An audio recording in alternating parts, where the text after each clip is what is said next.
Only in America. Only in America. Only in America. Only in America. Only America. Only in America. This week, could immigration be the issue which reunifies the country? We're looking back to look forward. We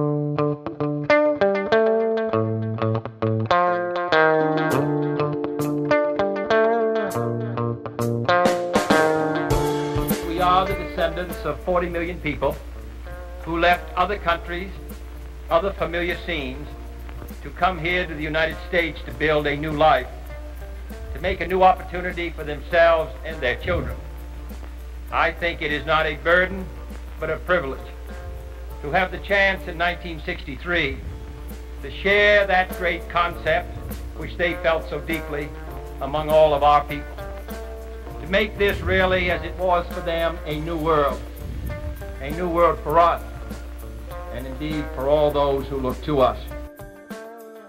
Welcome, I'm Ali Nirani. It's a defining moment for American immigration, and at the National Immigration Forum, we are thrilled to be a small part of the Anti-Defamation League's 60th anniversary release of President Kennedy's book, A Nation of Immigrants. 60 years ago, we were deeply concerned about rising xenophobia and anti-immigrant fervor. And 60 years later, we're deeply concerned about rising xenophobia and anti-immigrant fervor. My conversation with Jonathan Greenblatt, the CEO of the Anti-Defamation League, whose recent visit to the southern border strengthened his resolve to advocate for the next generation of migrants. There's much work to be done if we want to live up to the ideals of our founding fathers, who themselves came to this country as refugees. From the National Immigration Forum, I'm Ali Nirani with Only in America.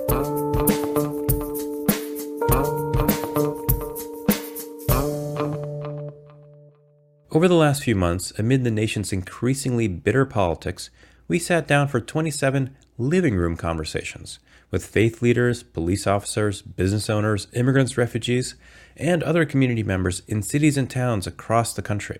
We wanted to gain a deeper understanding of the attitudes that shape perceptions of immigration. This week, we released our findings in a new report, Out of Many, One.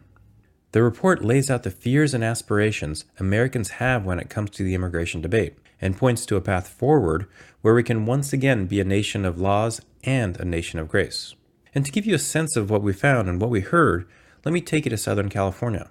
Seated in this particular living room conversation was a woman of deep faith, and as she spoke, she teared up as she shared with us that her father and her brother resent the change taking place around them.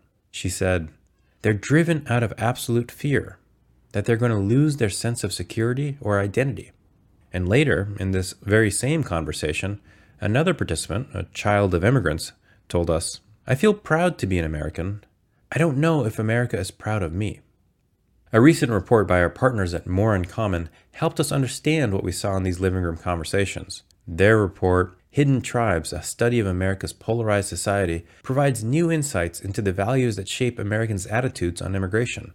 Here's Mohammed Naeem, More in Common's U.S. associate. Our main aim as an organization is to build a more united, inclusive, and resilient America.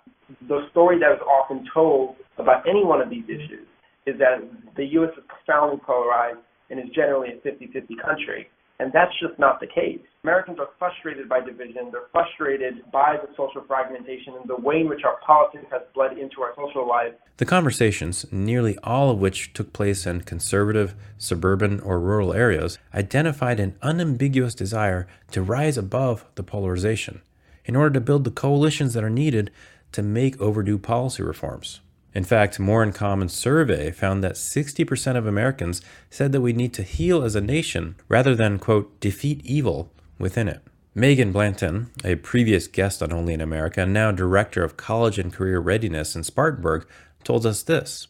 Communities grow at the rate of trust.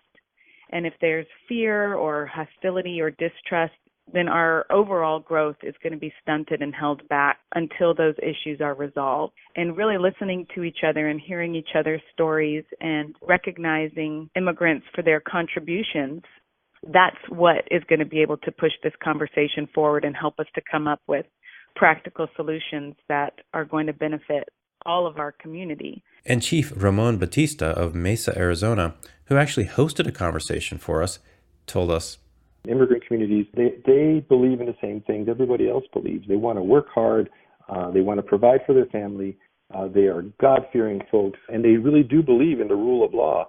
They don't want gang members, murderers. They don't want those folks in their midst either. And that's come across over and over again. Over the next few weeks, we're traveling to Los Angeles, San Francisco, Palo Alto, New York City, and Boston to lay out the 3 reasons immigration can help reunify our nation. First and foremost, the American story is the immigrant story. Therefore, we have an opportunity to modernize the notion of America and the American identity.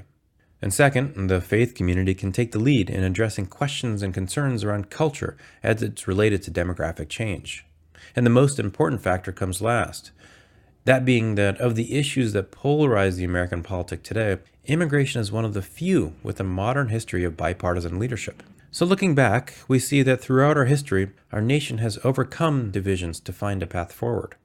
I have to say that based on the leadership we work with every day across the country, partners like the Anti-Defamation League, and everyone we have met through our living room conversations, I remain hopelessly optimistic about the days ahead. I'm Ali Nirani.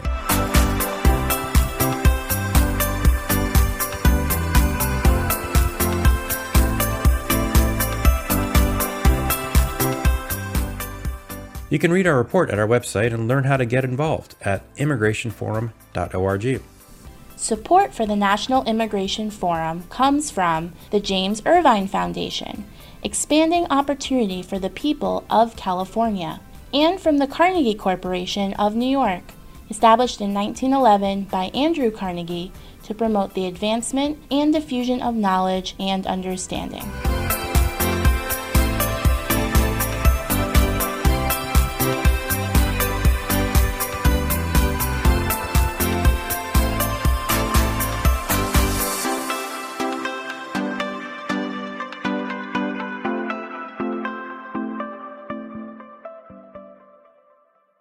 This is Only in America. My guest this week, Jonathan Greenblatt, is the CEO of the Anti-Defamation League and the grandson of a Jewish Holocaust survivor. After a successful career as a social entrepreneur and corporate executive, he served as a special assistant to President Obama, charged with finding and leading community-based solutions to social issues. This week, the ADL is issuing a special 60th anniversary edition of President Kennedy's A Nation of Immigrants. I read it recently and have to say that it is a timeless book written for today's challenging times.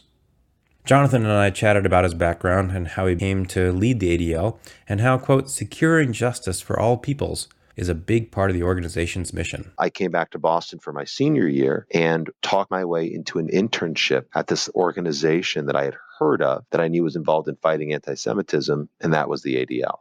And so from being an intern as a college student 25 years ago to then 10 years later living in Los Angeles, I met my wife through a connection at the local ADL office in Los Angeles. Basically, she was working there at the time. I got set up on a blind date and, whatever, we've been married now almost 17 years. She spent 7 or 8 years at the ADL office in California. So I was an intern there. My wife worked at the organization. So when the opportunity came before me, even though it wasn't what I expected to do, I expected to go back into business after working for the president. It felt like closing a circle.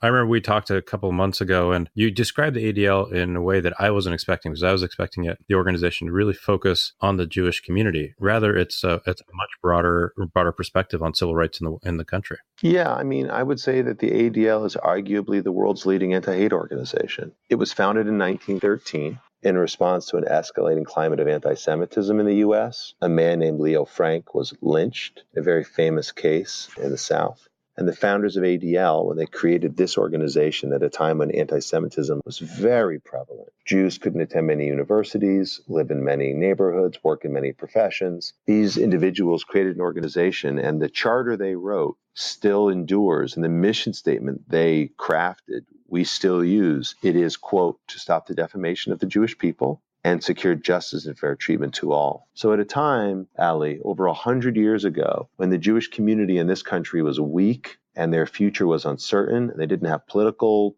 connections or social capital or economic resources to speak of, these individuals set out to create an organization that would fight anti-Semitism and discrimination against Jews, but they also explicitly set out to fight for, in their words, justice and fair treatment to all. So when the ADL filed an amicus brief in 1953 in the Brown v. Board of Education case, or when the ADL sent young people down to participate in the freedom rides later that decade, or when the ADL, my predecessor, more than 50 years ago, when he walked in Selma along with all of his leadership, or when the ADL helped to write the Violence Against Women Act and fight for its passage, or legislation on marriage equality, or on immigration issues, as we've done for decades and, if you will, generations. It's because our founding principle compels us to do this work. We believe that fighting all forms of hate with the same vigor and passion is the only way we can protect our own people and the country that we love. So what were the thoughts that went through your head earlier this summer when you visited the border? That was a very powerful experience. So basically, we have been arguing and fighting for justice for immigrants and refugees, literally again for generations. But I myself had never been to the U.S.-Mexico border. And so even though we were right out in front in fighting not just the family separation policy, but the Muslim ban that was launched in January of 17. And literally, we filed amicus briefs in every case on that ban since it came up. But having never been to the border, I felt it was critical to go see it for myself. So actually, in collaboration with my friend Mark Hetfield, who's the CEO of HIAS, another immigration group, we led a delegation of Jewish communal executives, individuals who lead nonprofits in the Jewish world. And we had a whole delegation. We had a little more than 3 dozen people from a variety of groups, and we all went down. We spent 2 days. The first day was on the U.S. side of the border, and we did things like visiting and, quote, an immigration court, though, what passes for a court is really quite debatable, to visiting a detention center, to talking to individuals from ICE and Customs and Border Patrol, to meeting with the Mexican Consul General down there in San Diego, and doing some other things on the U.S. side to understand that perspective. And then the second day, we went down to Mexico, to Tijuana, and we crossed the border and had that experience and spent time in a women's shelter, talking to the staff and to some of the women there. And it was a facility where people, either women and their children, coming up north from Central America and from southern Mexico, stop, or people who have been deported from the United States end up. And then we went to a men's facility, similarly, where people coming south, having been deported from the U.S., can spend some time. The women's facility was more about sort of care and treatment. The men's shelter was more about job placement and moving people. But I must tell you, Ali, it was very, very enlightening. It was a bit arresting, if you will, and dispiriting and hard. What were you expecting to see or hear? Well, I think that's a good question.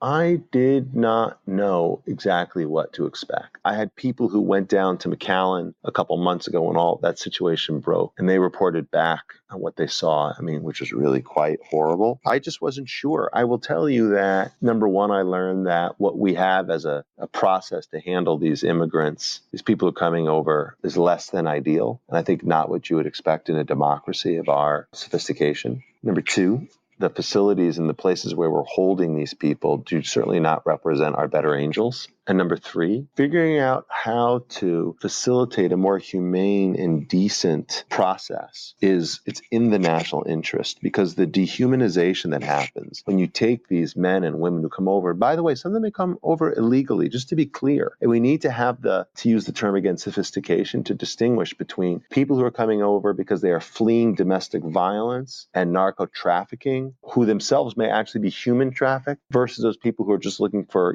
economic opportunity. I understand why we need to treat those cases differently. What I saw firsthand suggests to me we're not treating them well at all. And there's much work to be done if we want to live up to the ideals of our founding fathers, who themselves came to this country as refugees. Now, they were fleeing religious persecution, if you will. But as someone who is the descendant, as I said, of a Holocaust survivor who came to this country as a refugee, and as the husband of a political refugee, my wife came to this country fleeing persecution in Iran. For me, these issues are not some abstract theory. They have always hit close to home. Visiting the border and meeting these people and seeing up close, it was even more visceral.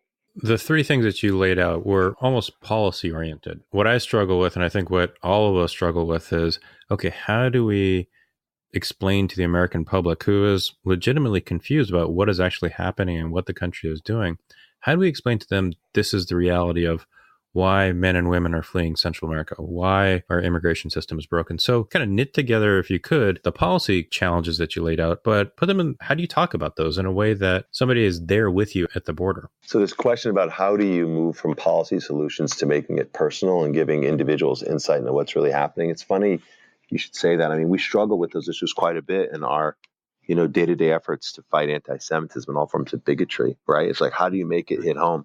And it's interesting. I mean, think about the Holocaust. I think it took a mini-series on ABC, and it took the movie Schindler's List, I think, and it took the experience you have when you go to the U.S. Holocaust Museum in D.C. to really strike home for people what happened. So you wonder, what will be the narrative, or how do we tell those stories more effectively about what really happens to people, again, who are trafficked themselves or who face narco terror or who face other kinds of domestic or violent circumstances? I don't know that miniseries, that movie, that museum has yet been built. But, my friend Brian Stevenson has built this remarkable facility in Alabama, this museum, which, bookended with a film like Roots and some 12 Years a Slave and some other pieces of pop culture may help people to finally understand why, until we confront this legacy of white supremacy, we'll never be able to get around to the challenges of, creating more equitable outcomes for communities of color, particularly African Americans in this country. So a theoretical conversation about,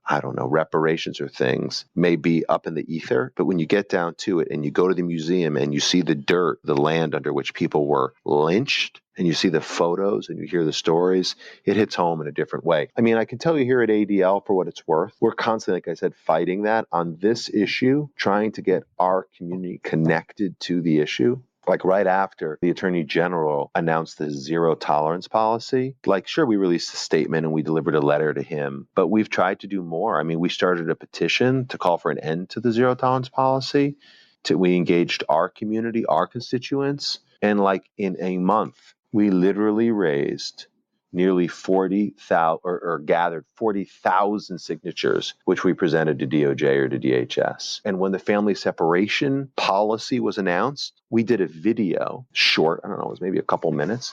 It was testimony from Holocaust survivors who had been hidden children during the war, meaning they themselves were separated from their parents. And what's interesting about that is the video came together at the request of those survivors who came to us. They called me and they said, we want to tell our story because we know how painful family separation will be. In 5 days, that video generated more than 1 million views. And that, taken together with, I think, a bunch of public statements and some other demonstrations, prompted the administration to change the policy. Didn't hurt that judge after judge and Republicans and Democrats and people on the left and the right all came out against it. It was so inhumane and there's just so much of an outcry. But I felt great that we were able to humanize the issue by sharing the story of these survivors. When we can find those narratives, when we can share those stories, I think we really have a chance to move the needle on public opinion and therefore achieve the kind of policy change we want to see.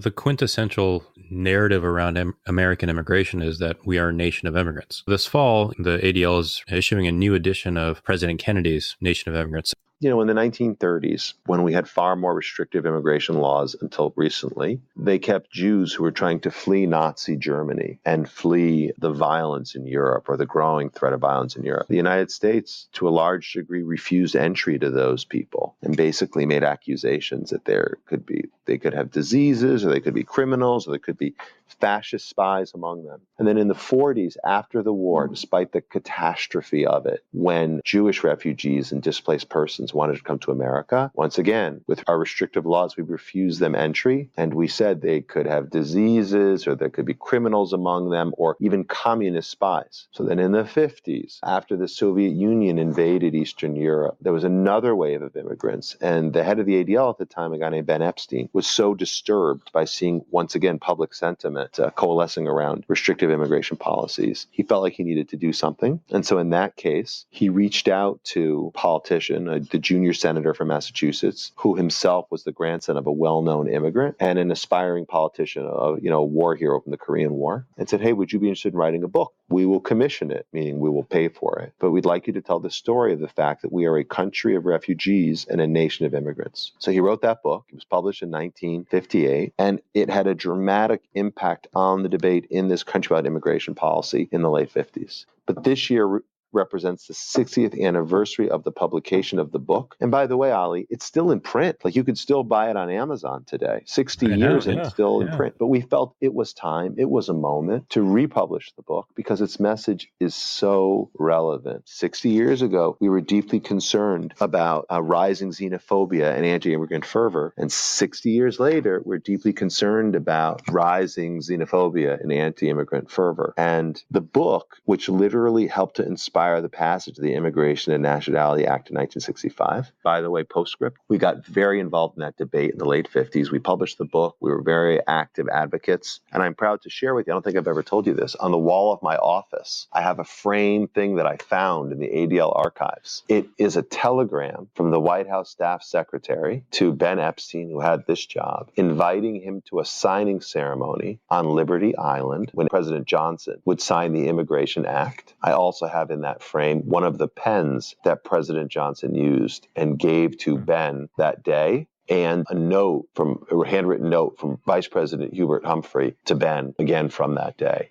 So for me, this fight, when I advocate for Syrian refugees and more humane treatment and increasing the threshold that we will accept in this country, when I advocate against this family separation, which is just a brutal and dehumanizing and just indecent policy, and when we push today with a reprint of this book for a more fair, more humane immigration policy in 2018, it's because we're standing at a crossroads, these court decisions and these administration policies, but we have been here before, and it's incumbent upon us to learn from our own history why we need to make the right decision, and history will ultimately judge us if we don't take the right path.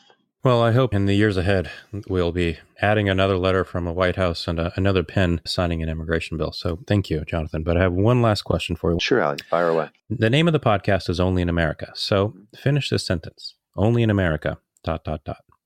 Only in America would the grandson of a European refugee and the husband of a Middle Eastern refugee have the privilege of advocating for the next generation of refugees from around the world. And only in America would we live in a country that gives us such freedoms and gives us such opportunities, but we will only retain those freedoms and opportunities if we fight for what we have, if we don't take them for granted, and if we put our shoulder to the wheel in everyday labor to create a more equitable outcome. And I could say, only in America could you imagine that. Again, this Jewish grandson of refugees speaking to, were you born in Pakistan? Are you of Pakistani descent? I don't know, Ali, actually. My parents are from Pakistan. I was born in Santa Cruz. There you go. Only in America would you have a country where you have these coalitions and these alliances. And whether you're, born to Muslim parents or Jewish parents or Christian parents or Hindu or whatever the case, whether they're from South Asia or the Middle East or Eastern Europe or South America or Sub-Saharan Africa or wherever the case, only in America could all of us work together as equals, and imagine a better future for our children. Thank you so much, Jonathan. And, thank you for everything that the ADL does. It's critical to have the organization on our side for generations. And I know that all of us at the forum continue to look forward to working with you all in the future. So thank you. Well, let me say you're welcome, and thank you for the leadership that you show at the National Immigration Forum. I think it's a really important platform, and I hope we can do more together in the years ahead. Jonathan Greenblatt is the CEO of the Anti-Defamation League. There's more about Jonathan and the new issue of A Nation of Immigrants at our website, immigrationforum.org. That's our show for this week. It's produced by Regina Medina and Emily Chow. The executive producer is Kathleen Farrell. Thanks for listening. I'm Malin Yanrani. Talk to you next time.